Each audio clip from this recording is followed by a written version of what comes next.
తెలంగాణ 3వ శాసనసభకి స్పీకర్గా ఎన్నికైనటువంటి మీకు ముందుగా హృదయపూర్వకమైనటువంటి అభినందనలు తెలియజేస్తా ఉన్నాం.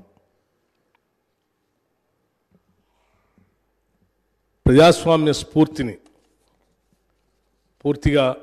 కాపాడాలనేటువంటి ఆలోచనతో సభలో ఉన్నటువంటి అన్ని రాజకీయ పార్టీలకు సంబంధించినటువంటి ఫ్లోర్ లీడర్స్ అందరూ కూడా మీ ఎన్నికని ఏకగ్రీవంగా చేసినందుకు ఈ ప్రజాస్వామ్య అత్యున్నతమైనటువంటి దేవాలయంగా భావించేటువంటి శాసనసభకి మీ ఎన్నిక తప్పనిసరిగా వన్నె తెచ్చిందని నేను భావిస్తూ ఉన్నాను. మీరు వెనకబడినటువంటి ప్రాంతం నుంచి కాకుండా సమాజంలో ఉన్నటువంటి అత్యంత పేదవాళ్ళ సమస్యలన్నీ తెలిసినటువంటి వ్యక్తిగా 3 సార్లు శాసనసభకి ఎన్నికైనటువంటి వ్యక్తిగా స్థానిక సంస్థల నుంచి ప్రాతినిధ్యం వహించినటువంటి వ్యక్తిగా మీ శాసనసభ స్థానం తప్పనిసరిగా ఈ సభలో ప్రజల సమస్యలపైన లోతుగా చర్చించడానికి పెద్ద ఎత్తున ఉపయోగపడుతుందని మేమందరం భావిస్తున్నాం, ఆశిస్తున్నాం కూడా. మీరు గతంలో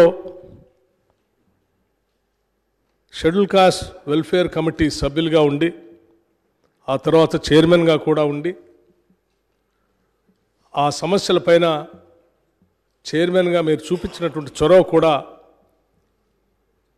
ఈ సమాజంలో ఉన్నటువంటి షెడ్యూల్ కాస్ట్ సమాజానికి పెద్ద ఎత్తున ఉపయోగపడిందని చెప్పడంలో కూడా నాకు ఎటువంటి సందేహం లేదు అధ్యక్ష. అలాగే మీరు గతంలో హ్యాండ్లూమ్ మంత్రిగా పనిచేసినప్పుడు చేనేత కార్మికుల యొక్క బాధల్ని అర్థం చేసుకొని వాళ్ళకు ఉన్నటువంటి లోన్లని మీరు ప్రత్యేక చొరవ తీసుకొని మాఫీ చేయించడం కోసం మీరు చేసినటువంటి ప్రయత్నం కూడా ఈ సమాజంలో ఇబ్బందుల్లో ఉన్నటువంటి ప్రజలపైన మీకున్నటువంటి మనసుకి స్పష్టంగా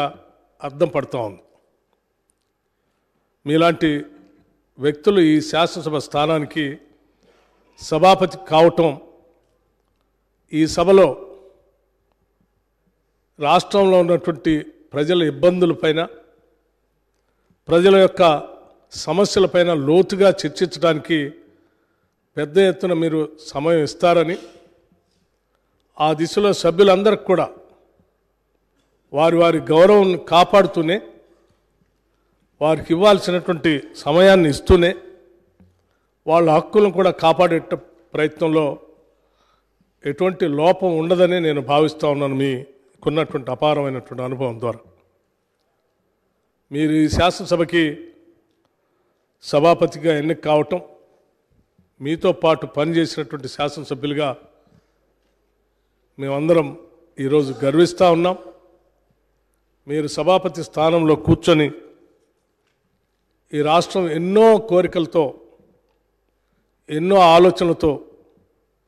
ఎన్నో కలలతో తెచ్చుకున్న తెలంగాణ రాష్ట్ర భవిష్యత్తు కోసం ఈ రోజు నుంచి జరిగేటువంటి ఈ శాసనసభ సమావేశాల్లో చర్చలు అర్థవంతంగా ప్రజల సమస్యల్ని పరిష్కారం చేసేటువంటి దిశగా మీరు సలహాలు సూచనలు ఇస్తారని, ఆ దిశలోనే ఈ సభని ముందు నడుపుతారని ఆశిస్తూ మీ ఎన్నికకి సహకరించినటువంటి అన్ని రాజకీయ పార్టీల ఫ్లోర్ లీడర్స్ అందరికి కూడా నేను నా హృదయపూర్వకమైనటువంటి అభినందనలు కూడా తెలియజేస్తూ ఉన్నాను. ఇప్పుడే సభానాయకులు ముఖ్యమంత్రి గారు రేవంత్ రెడ్డి గారు చెప్పినట్టు భవిష్యత్తులో కూడా ఈ రాష్ట్ర సమస్యలపైన ఆ సమస్యల పరిష్కారం కోసం మనం చర్చించేటప్పుడు ఇదే స్ఫూర్తితో సభలో ఉన్నటువంటి అన్ని రాజకీయ పార్టీల నాయకులు ముందుకు వస్తారని, ఈ రాష్ట్ర సర్వతోముఖ అభివృద్ధి కోసం మనం అందరం కలిసి పెద్ద ఎత్తున పనిచేద్దామని చెప్పి ఈ సందర్భంగా మీ ద్వారా సభలో ఉన్నటువంటి వారందరికీ కూడా విజ్ఞప్తి చేస్తూ మరొక్కసారి నా హృదయపూర్వకమైనటువంటి అభినందనలు మీకు తెలియజేస్తూ కూర్చుంటాను అధ్యక్ష. Thank you.